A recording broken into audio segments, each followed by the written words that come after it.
ብዙ ሰዎች ቤት ወይም አፓርታማ ሲገዙ ዋጋው ላይ ብቻ ያተኩራሉ። ነገር ግን ትክክለኛ ሰነዶችን ካላረጋገጡ ሚሊዮኖችን ሊያጡ ይችላሉ። ዛሬ በዚህ ቪዲዮ ከመፈረማችሁ በፊት ማረጋገጥ ያለባችሁ ዋና ዋና ሰነዶችን እንመለከታለን። አብራችሁን ቆዩ።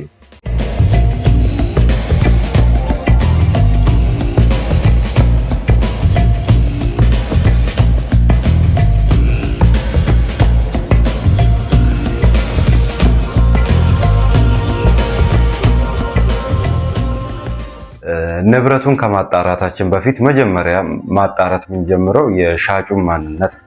ያም ማለት ምን ማለት ነው? የብሔራዊ መታወቂያ አሁን አለ። ከዛ በፊት ቢሆን ኖሮ በቀበሌ መታወቂያ በእነዚህ ማረጋገጥ እንችላለን። ያ የሚጠቅመን ምንድነው? ንብረቱን ሄደን ስናይ ካርታ ከምንለው ወይ ከባለቤትነት ሰርቲፊኬቱ ጋር ለማመሳከር ይጠቅመናል። መጀመሪያ ቼክ እናደርግና ባለቤት ለመሆኑ ኦር ደግሞ ለዛ ንብረት ለመሸጥ ውክልና ከመንግስት አካል የተሰጠ ውክልና መኖሩን ቼክ ለማድረግ መጀመሪያ የሻጩን ማንነት እሱን ነው ቼክ የምናደርገው ማለት ነው። ቀጥሎ ማየት ያለብንና ዋነኛ የሆነው የይዞታ ማረጋገጫ ሰርቲፊኬት ነው። የይዞታ ማረጋገጫ ሰርቲፊኬት የአንድን ይዞታ ባለቤትነት መንግስት ያረጋገጠበትና የሰጠበት ይሆናል ማለት ነው። ያም በውስጡ ምንን ይይዛል? የባለቤቱን ስም አያቱ በማን እንዳለ ንብረትነቱ፣ አካባቢውን እንዲሁም የስፋት መጠኑን አንድ ላይ አካቶ ይዛል ማለት ነው። ይህንን ነው ማጣራት ያለብን። ከዛ ከገዢው ጋር ክሮስ ቼክም ለማድረግ ለማመሳከርም ይጠቅመናል ማለት ነው።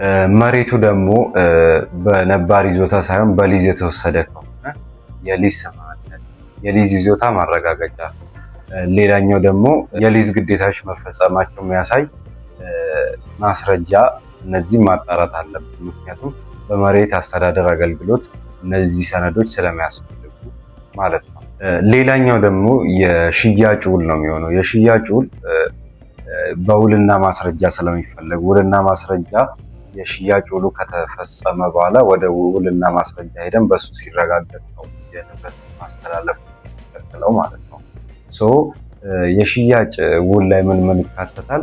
የመጀመሪያው እናንተ ማጣራት ያለባችሁ የገዢን የሻጭን ስም በስነ ስርዓት መጠቀሱ፣ ሌላኛ ደግሞ የንብረቱ መገለጫዎች ያለ ስህተት መጠቀሳቸው፣ ከዛ ቀጥሎ ያለው የንብረቱ ዋጋ በስነ ስርዓት እዛ ላይ የተስማማችሁ ዋጋ እዛ ላይ መጠቀሱን ማረጋገጥ አለባችሁ። ከዛ ውጭ ያሉት የቀኑና ፊርማውን እነዚህን ክሮስ ቼክ ታደርጋላችሁ ማለት ነው። ከዛ በኋላ ውልና ማስረጃ ላይ እሱ ከጸደቀ በኋላ የንብረት ማስተላለፍ ሂደቱ ይቀጥላል።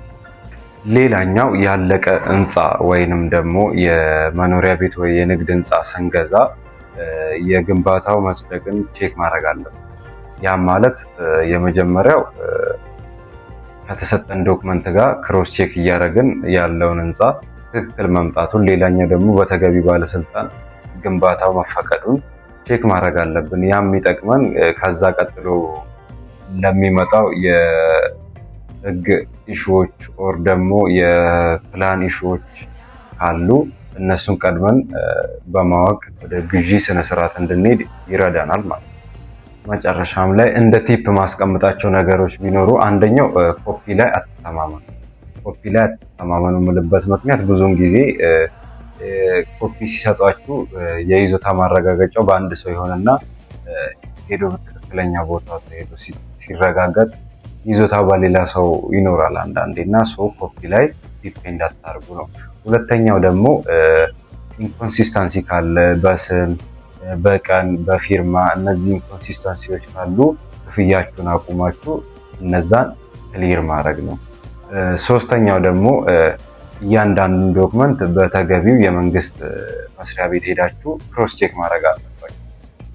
እሱ የሚጠቅመው እነዚህ ቅድም ባለው መሰረት በሌላ ሰው አለመኖሩና ትክክለኛ መሆኑን ለማረጋገጥ። የመጨረሻው ደግሞ አከፋፈል ስነስርዓቱ ላይ ራሱ የሆነ ኮምፕሌክስ የሆነ ነገር ካለ በዚህ ያስገቡ እንዲያስገቡ ከሆነ ሁሌም እንደምለው የህግ ባለሙያ በማማከር እነዛን ክፍያዎች መቀጠል ኦር ደግሞ ማቆም ካለባችሁ ማቆም ማለት ነው። ንብረት መግዛት ትልቅ ውሳኔ ነው። ስለዚህ ተገቢውን ሰነድ ሳያረጋግጡ ፈጽሞ ውል አይፈርሙ።